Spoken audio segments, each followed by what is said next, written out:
Baik, Assalamualaikum warahmatullahi wabarakatuh.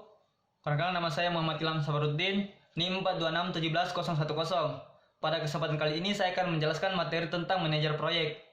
Nah, manajer proyek ini, siapa sih manajer proyek tersebut?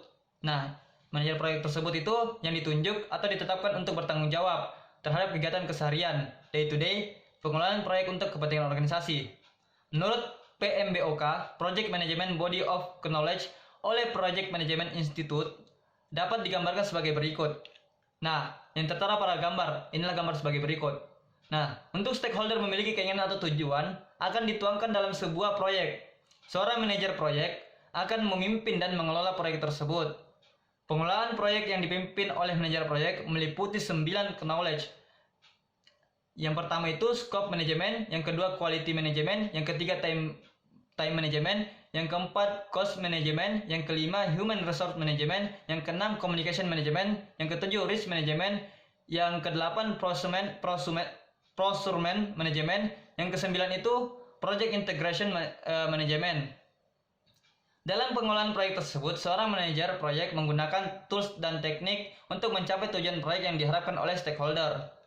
Nah, apa saja skill yang dibutuhkan oleh manajer proyek? Yang pertama itu leadership atau kepemimpinan, yang kedua itu problem solving skill, yang ketiga writing skill atau keahlian untuk menulis, yang keempat presentation skill atau keahlian untuk melakukan presentasi, yang kelima communication skill atau keahlian untuk berkomunikasi, yang keenam team player skill atau keahlian menjalankan tim, yang ketujuh profesionalis atau profesionalisme, yang kedelapan strong admin skill atau kemampuan yang andal untuk mengatur, yang kesembilan itu adalah knowledge of project management atau pengetahuan tentang manajemen proyek.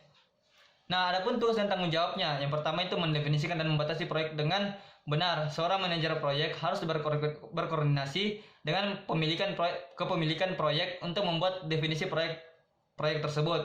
Nah, yang kedua mengidentifikasi dan memilih sumber daya proyek, sumber daya manusia dan material agar tujuan proyek sesuai dengan yang diharapkan. Memimpin tim proyek pada setiap fase proyek. Suatu proyek terbagi atas beberapa tahap. Awal dan akhir fase sebuah proyek harus jelas. Dalam hal ini diperlukan suatu keputusan yang diambil oleh manajer proyek. Bukan hanya menentukan awal dan akhir, seorang manajer proyek juga harus memimpin tim proyek dalam setiap fase atau tahap proyek tersebut. Nah, yang keempat ini mengestimasikan dan membuat anggaran proyek. Jangan sampai anggaran proyek melebihi dari anggaran yang sudah ditentukan. Diperlukan kecakapan dari seorang manajer proyek untuk mengestimasi dan membuat anggaran proyek dengan memperhatikan faktor dua teknik dan non teknis, sekaligus mengemasnya dalam sebuah RAP yang baik dan dapat dipertanggungjawabkan. Nah, selanjutnya itu yang nomor 5, mengidentifikasi dan mengelola semua isu dan risiko pada sebuah proyek. Yang keenam, membuat atau memantau perencanaan proyek. Seorang manajer proyek bertanggung jawab sepenuhnya atas pembuatan dan perawatan pengendalian perancangan proyek ini agar sesuai dengan tujuan yang proyek dimaksud. Yang ketujuh, mengelola semua perubahan yang terjadi pada saat proyek.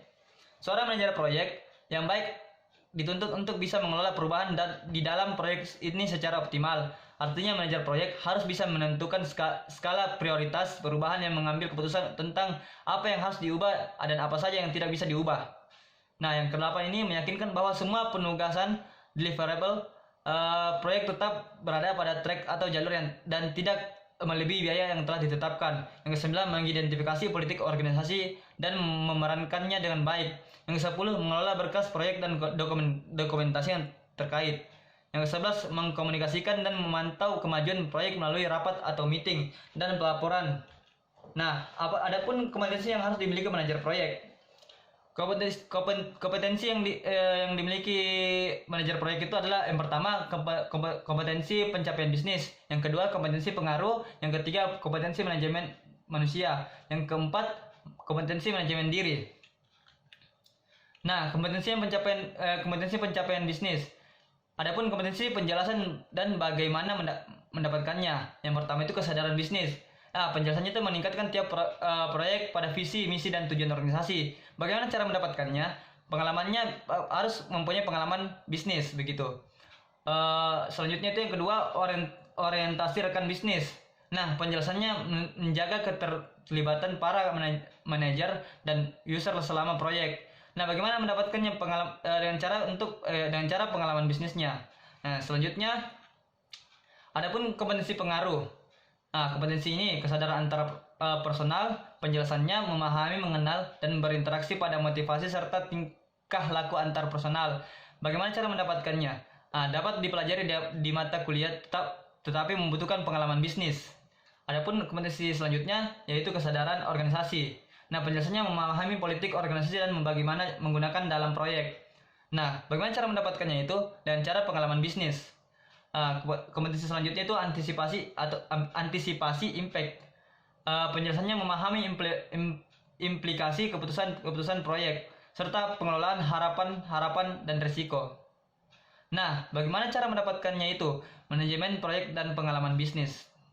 Nah, banyak menggunakan pengaruh. Penjelasannya dengan terampil memperoleh kerjasama serta konsensus para manajer, user dan ahli teknologi. Nah, bagaimana cara mendapatkannya itu dengan cara pengalaman bisnis tersebut. Adapun kompetensi manajemen manusia. Nah, kompetensi ini saya ambil satu contoh saja yang di kolom pertama, memotivasi orang lain, memimpin dan mengarahkan orang lain untuk mengatasi perbedaan-perbedaan serta meraih tujuan proyek sebagai sebuah tim. Nah, cara yang didapatkannya ini adalah dari pengalaman bisnis tersebut. Adapun kompetensi manajemen diri, saya ambil satu contoh lagi. Di sini adalah kepercayaan diri. Penjelasannya itu secara konsisten membuat dan mempertahankan keputusan dan kepercayaan diri kuat dalam proses dan atau fakta. Nah, cara mendapatkannya itu sama dengan cara pengalaman yang bisnis tersebut. Nah, mungkin itu saja yang sempat saya sampaikan. Lebih dan kurangnya mohon dimaafkan. Assalamualaikum warahmatullahi wabarakatuh.